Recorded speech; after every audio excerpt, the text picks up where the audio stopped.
Welcome to Wrestling with Heart, a podcast looking at pro wrestlers giving back to their community.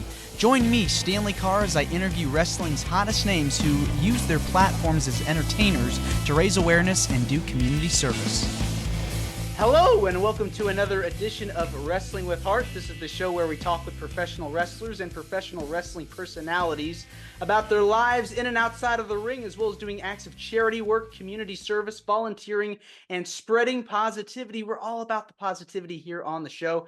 And I've got a very special guest with me here. She is a legend in the wrestling business. She is a multiple-time women's champion with WWE, with Impact Wrestling TNA, and she has done, she has worked with so many incredible people over the years. Pleased to welcome the one, the only Victoria. Welcome to Wrestling with Heart. Thanks, Stanley. Thank you for having me on the show. Yeah. Thank you so much. Yay. I like that intro also. It's my pleasure. Seriously. Yeah. It's crazy. Like when we do these interviews, like it's amazing like how much we've done. When I do these interviews, I'm like, oh my God, I should be 90 years old for how much I've done. You know what I mean? Unbelievable. Yeah. So let's kind of get into it. You're from San Bernardino, California. Tell me about your upbringing and childhood. Oh my gosh. I was spoiled. I'll be honest with you. I have 3 older brothers. They were all amateur wrestlers. So, it's not shocking that I come from an athletic family. My oldest brother got the Pan American gold medal in, Olympics. So, he was my role model. I'll be honest with you. He was straight A student, just involved with the community. And he's still one of my role models, is because he's like with the Chamber of Commerce. He helps small businesses and he's just a go-getter. Honestly, that's where I get like my ambition, I think, is not my mom and dad too, but my oldest brother, Bob Soul, is my ultimate role model. Someone once told me that if you're around a lot of people that are doing things, actively doing things, it'll help you get better as well. So that's so awesome to hear that you've got a family that's, backing you, and they're just doing stuff and they're active. Yeah. And I didn't get bullied. Everyone's like, no wonder you're so tough. And I'm like, no, they didn't touch it. They didn't lay a hand on me. You know what I mean? They all spoiled me. My oldest brother, Bob, bought me my first car. And the middle brother, Mike, got me my first motorcycle, my dirt bike. And the youngest one dragged me around everywhere with his girlfriends. And I always got attached to the girlfriends. And when they would break up with them, I would be, I can't, I need to be in my room because I got so attached to people. Yeah. But you go ahead. Go figure, like me being such a tough ass, I am a mush, believe it or not. But you're the sister that consoled with your brother when things got rough. And so that's so amazing that you had that relationship. I got jumped in when I was in elementary school, I believe. And some high school girls were trying to steal our 10-speed bike. And with my best friend, Audra Jo LaBelle, back in the day. And we came back home crying and laughing, going, I can't believe that happened. I can't believe, what the hell? My brother got in the truck with his wrestling buddies. And we went to go find the girls. He rounded them up in the truck, took them to the police station. And no one bothered me. Honestly, my brothers were like, you don't lay a, family's everything. Yeah. I was like the mafioso. Well, that's good. That's really nice. Was wrestling something that you watched growing up? I know you did like a lot of bodybuilding and fitness competitions before getting into wrestling.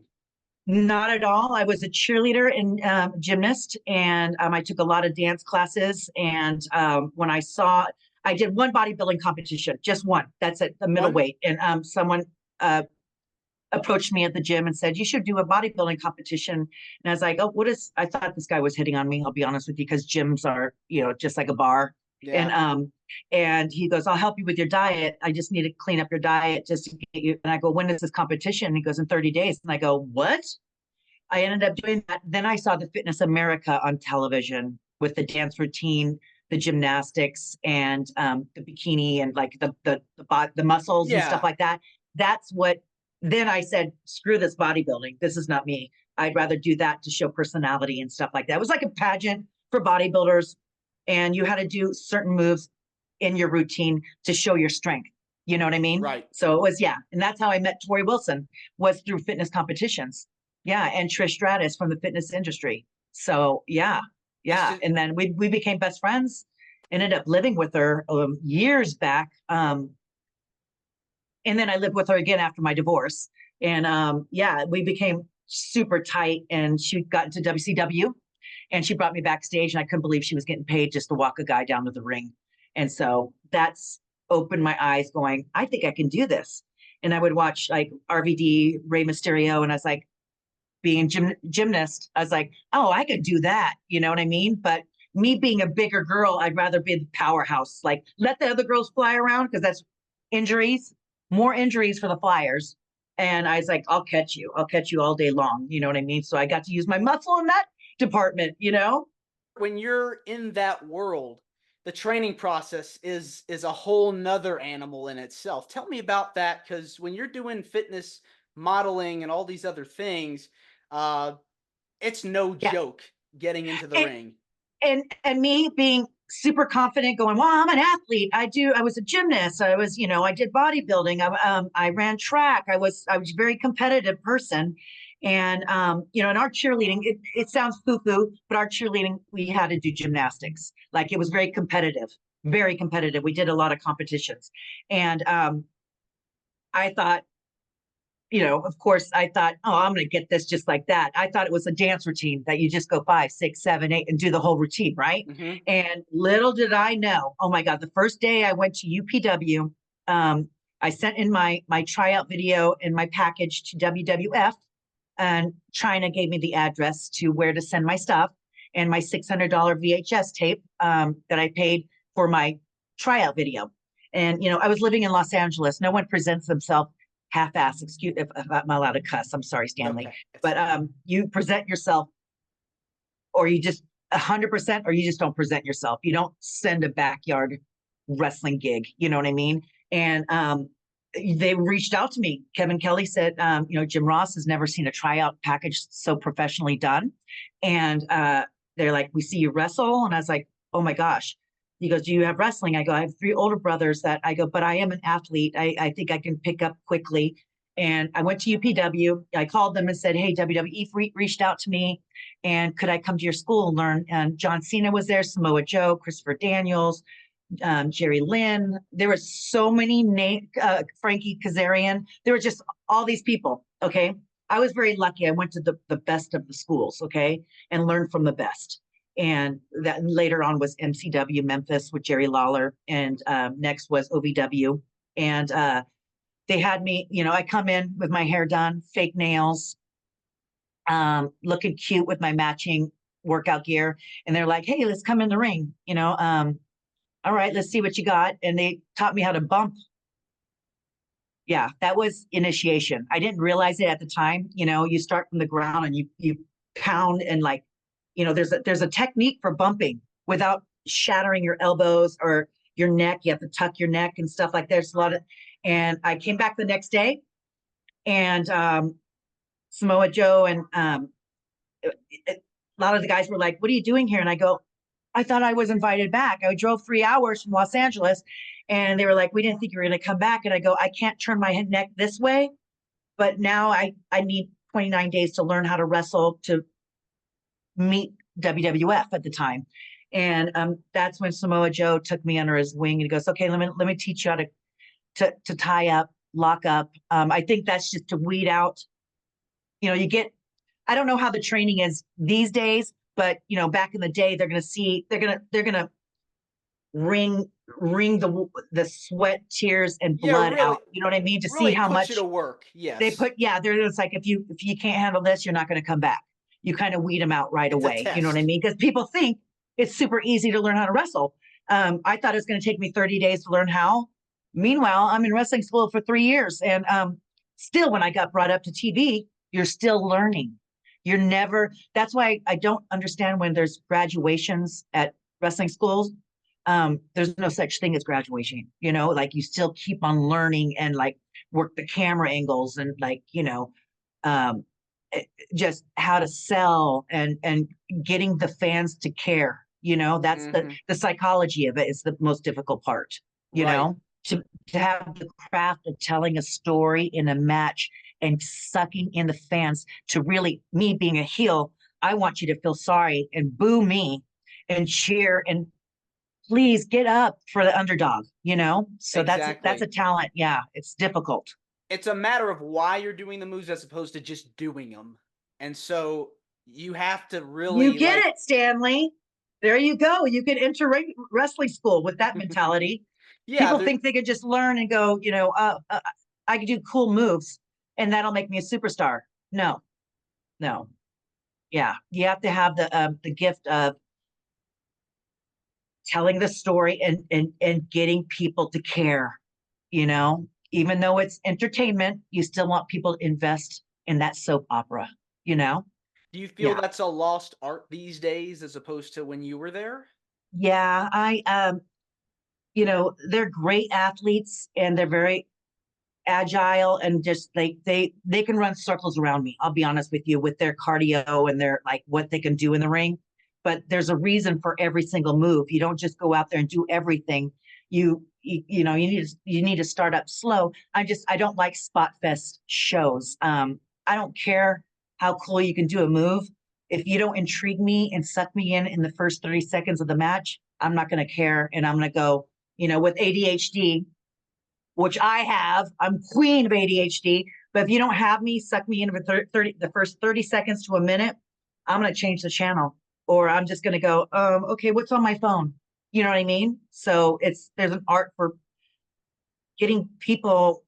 I love the storytelling. You know what I mean? I don't like the 1 month angles. I like the long 6 months to care Yeah, fighting for the belt, the championship belt, and the backstage scene and stuff like that. And I do exactly. miss the art about, you know, not knowing the magic. We weren't allowed to ride with our enemies, like Yeah. heels and babyface, Mhm. if we had an angle, because we you don't want to know Santa's not real. Exactly. You kind of wanted to know you don't want to know the magic. So if there was one time I did drive with Trish. I don't know why. Maybe the cars were out and I couldn't rent a car.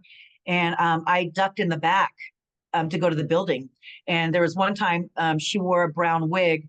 But, of course, they're like, is that Trish with a brown wig? She's still hot. You can't just wear a wig. And so, we're like, okay, no more traveling together. Yeah. We can't do this. You know what I mean? So, you don't want to shove it in their face that we really get along in real life. Right. Back in the day. Now it's entertainment and people know. I like the mystery. And I remember like going to indie shows. They're like, hey, can I tell you my match? Like what I have planned out. And I'm like, nope, I don't want to know. I go, I don't want to know. I want to watch and then I'll give you my feedback. You know what I mean? Yeah. Because if and also too, we're human. We make mistakes. There's oil on the ropes, sweat, if we slip and then the fans are like, oh, you effed up, that chant. And you're like, you know what, you get in here and do what we do. And let me see if you can carry on till the end and Exactly. change it up on a fly. You know what I mean? That's why Yes. back in our day, we didn't memorize the whole match. It wasn't choreographed. We knew the ending, but we called a lot in there. Thank God for hair covered up the mouth to talk to each other. But if something's not working, the fans are not going, okay, they're not biting. Oh man, they should be cheering for Trish. They should be cheering for this person. I need to turn it up. So I'll tell the girl, I go, protect yourself. Mhm. Cover your face because I'm gonna go ape shit. I'm gonna beat the hell out of you, cheat, bite, pull your hair, give you a wedgie, anything to get the fans to go, she's cheating, she's cheating. And then you need to call it on a fly. So, and also too, when I was new, I thought it was choreographed. I'll be honest with you. I was so green and so new, and just when you miss a spot or you're like, oh no, this is what's next? What's next? You see it on their face. I'm lost. I'm lost. And then you're like going, that's the art of being able to call a match on a fly, not talking Exactly. backstage, knowing what the finish is or who's going over, and just going out and doing it. So let's switch gears, talk about some of the charity work that you've done over the years, both in and out of wrestling. Tell me about some of the stuff you've done as far as charity work is concerned, stuff you've done to help out Oh in my your goodness. community. Yeah, we do WrestleMania for GAW TV. And we do, a lot of women empowerment. And I'm really big into my personal heart and soul is like, the eye and tissue bank. Prior to wrestling, I don't know if you read this, I used to remove corneas, saphenous vein, bone, middle ear, Really? and heart valves for Wow. transplantation. So I wanted to go to med school, just like Trish. We were both wanting to go to med school. And I got the job at the eye and tissue bank because of my college experience. And I got so in love with that gift, like giving the gift of life. You know what I mean? I try to tell people, just because you signed that driver's license that your organ donation doesn't mean your family will say yes. You need to let your next of kin know, this is my wishes. I'm an organ donor. Please don't take that away from me. Even though my driver's license says it's okay, doesn't give us the right to Right. remove it without that. You Right. know what I mean? But yeah, I had to talk to families about it, and the thank you cards from the families, like helping other people live, like a better life and stuff like that. But yeah, we're all about charity, giving back, giving back. You know what I mean? So Yeah. yeah, Mickey James and SoCal Val, we're all about giving back, you know? So that's Yeah. pretty amazing though that you wanted to go to med school before everything, came about. And so And that's how I got addicted to working out.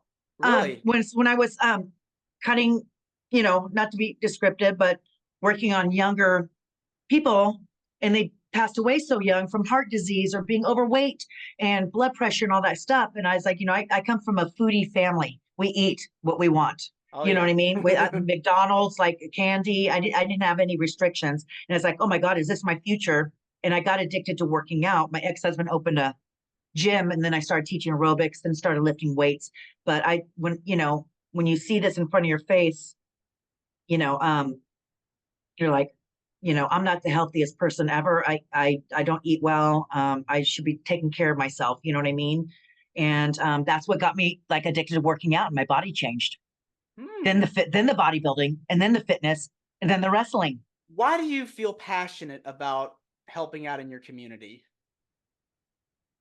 It's it's very rewarding. You don't get paid for it, but you're doing something out of the kindness of your heart. And I just told somebody who bought something on my store. He bought earrings, and from the shipping, the earring broke off of it. And I go, oh my God. I have another pair of earrings. Would you like that instead? I mean, like, can I send that? Just keep the old ones. I believe in karma, and and not take. You see a lot of that in our industry. Too much, I'll be Yeah. honest with you. You got to be humble, being, giving, caring. And like for me, like if I went back to wrestling, okay, I don't need to be on TV anymore. I would like to help the new talent out. I would love to be an agent or someone backstage and teaching the new girls. I don't need that someone to go, that was an awesome match. I don't need that pat on the back. I would like the other girls. You feel like a grandparent in this business. You want your family to do well. And in the wrestling community, we are family. So we are family. There you go. There you go. And but I like giving. You know what I mean? I live in San Diego, and I wish I can do a lot to help the homeless situation. I wish I had a solution for that and be able to house them and get them cleaned up and stuff like that. But I'm one person. We just need, the kindness is like, I had, I don't remember who I was walking with. And I said, um, hey, I don't remember the guy's name. It was a homeless guy. And I was like, hey, Ralph. And my friend goes, how do you know that he's homeless? How do you know? And I go, well, they're human too. You need to be kind. I mean, like, they're not dirt. You know what I mean? You got to give them some sympathy and compassion, Sure. Yeah. Absolutely. Yeah. You gotta But do what you charity gotta is, do. yeah, charities, like everybody should be involved in the charity. It just makes, I think, just it's medicine to your soul. Ooh, look at that. Medicine to your soul. I love it. I know. I know. Oh my gosh, Stanley. Yeah. Yeah. I'm so glad that you're like, you're such a positive podcaster, like spreading thank the you. word of helping each Yeah. other. A lot of the other wrestling podcasts is not like that. It's not like this at all. Well, And thank you. it's Means a lot. I'm grateful that you are spreading kindness in the world and not just going, how'd you get started in the business? How'd you do this? How'd you do this? Just a typical wrestling podcast. You Aw. want to have something positive at the Right. end, right? Absolutely. Yes. Well, Yeah. thank you so much for coming on. You're more than Oh, welcome to come back on the show. thank you, Stanley. Appreciate Okay. it. Thank you again. Bye-bye. This is Wrestling with Heart. I hope you found this podcast to be informative and entertaining. If you did, please hit the subscribe button and look out for the next edition.